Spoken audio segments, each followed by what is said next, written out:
Hello बच्चों, let's read this question. The question says cornea transplantation is specially successful because option 1 its technique is very simple, option 2 the preservation of cornea is very simple, option 3 cornea has no relation with blood circulation and immunization, option 4 cornea is available easily. तो इस question में हमें ये बताना है कि जो cornea का ट्रांसप्लांटेशन होता है वो सबसे ज़्यादा सक्सेसफुल क्यों होता है. तो जो हम यहाँ पर की कॉन्सेप्ट यूज़ करेंगे वो है, हम जानेंगे कि कॉर्निया ट्रांसप्लांटेशन में होता क्या है, या फिर कॉर्निया ट्रांसप्लांटेशन के पर्क्स क्या हैं, उसके बेनिफिट क्या हैं. Cornea transplantation benefits. तो जब हम कॉर्निया के ट्रांसप्लांटेशन की बात करते हैं, कॉर्निया क्या होता है? कॉर्निया हमारा स्ट्रक्चर होता है आई में. When we talk about cornea, तो कॉर्निया क्या है हमारा? कॉर्निया हमारे कहाँ पे प्रेजेंट होता है? कॉर्निया हमारा प्रेजेंट होता है आई में. In the eyes cornea is a structure which is present.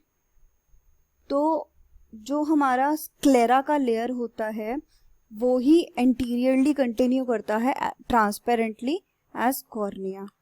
तो हमारे जो आई में है, आई में हमारे 3 लेयर्स होती हैं. आई में हमारे 3 लेयर्स होती हैं. सबसे आउटसाइड से इनसाइड की तरफ जाएंगे तो सबसे बाहर होती है स्क्लेरा, उसके बाद आती है कोरॉइड, फिर आती है रेटिना सबसे अंदर. तो जो स्क्लेरा है इसी का जो कॉन्टिन्यूएशन होता है, continuation anteriorly, continuation of sclera कहाँ? आगे की तरफ, एंटीरियरली, उसे हम क्या बोलते हैं? उसी को हम बोलते हैं कॉर्निया. ये कैसा होता है? ये होता है ट्रांसपेरेंट. और जब हम कॉर्निया की बात करते हैं तो कॉर्निया में हमें एक स्पेशल फीचर क्या मिलता है कि cornea lakhs a good blood supply, lakhs a rich supply of blood. इसमें एक अच्छी supply, rich supply of blood नहीं होती है. जो ब्लड होता है हमारा वो बहुत इंपॉर्टेंट फीचर होता है, क्योंकि ब्लड जहाँ जहाँ ट्रांसपोर्ट होगा उन ऑर्गन्स तक हमारी बॉडी के सारे इम्यून मार्कर्स जो कि हमें डिजीज़ में फाइट करने में हेल्प करते हैं और जो हमें इम्यूनिटी प्रोवाइड करते हैं वो सब जाते हैं. ब्लड से रिलेटेड जितनी ऑक्सीजन और ये सब चीज़ें जो भी ब्लड ट्रांसफ़र करता है वो सारा कुछ जाता है. लेकिन कॉर्निया के पास ऐसा कोई सप्लाई नहीं होता, वो रिच ब्लड सप्लाई नहीं होता. तो क्योंकि इसमें वो रिच ब्लड सप्लाई नहीं है तो इसीलिए वहाँ तक इम्यून मार्कर्स नहीं आते. अब क्योंकि इम्यून मार्कर्स नहीं आएंगे तो कॉर्निया को एक्सट्रैक्ट करना बहुत इजी हो जाता है. Due to this lack of blood supply, lack of a rich blood supply, it is easy to extract cornea. Cornea को एक्सट्रैक्ट करना बहुत इजी है.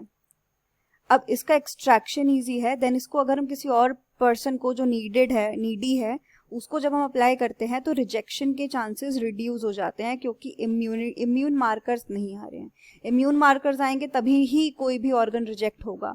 अगर इम्यून मार्कर्स नहीं आएंगे तो कोई एंटीजन एंटीबॉडी रिएक्शन नहीं होगा, कोई इम्यून रिएक्शन नहीं होगा, इम्यूनिटी सस्टेन्ड रहेगी और रिजेक्शन नहीं होगा. तो इसी वजह से रिड्यूस हो जाता है, रिड्यूस चांस ऑफ किस चीज का? रिजेक्शन का. रिजेक्ट नहीं होता जल्दी से.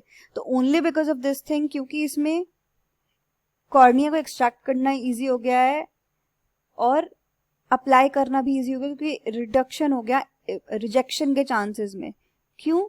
क्योंकि इसकी कोई भी ब्लड सप्लाई से रिलेशन नहीं है. No relation with blood supply, हम कह सकते हैं no blood supply and no relation with immunity. इस वजह से इसका ट्रांसप्लांटेशन बहुत ज़्यादा ईजी हो जाता है। तो जो हमें ऑप्शंस दिए हुए हैं, अमंग द गिवन ऑप्शंस हमारा जो करेक्ट ऑप्शन आएगा वो आएगा ऑप्शन नंबर 3 कि कॉर्निया का कोई रिलेशन नहीं होता ब्लड सर्कुलेशन और इम्यूनाइजेशन के साथ में, क्योंकि यही सबसे ज़्यादा रेलिवेंट आंसर है because of the easy availability for cornea transplantation, क्योंकि इसी वजह से हम कॉर्निया का ट्रांसप्लांटेशन बहुत ज़्यादा आराम से कर सकते हैं। आंसर हमारा है option number 3। The final answer is option 3. Cornea has no relation with blood circulation and immunization. Hope you understood it well. Best of luck.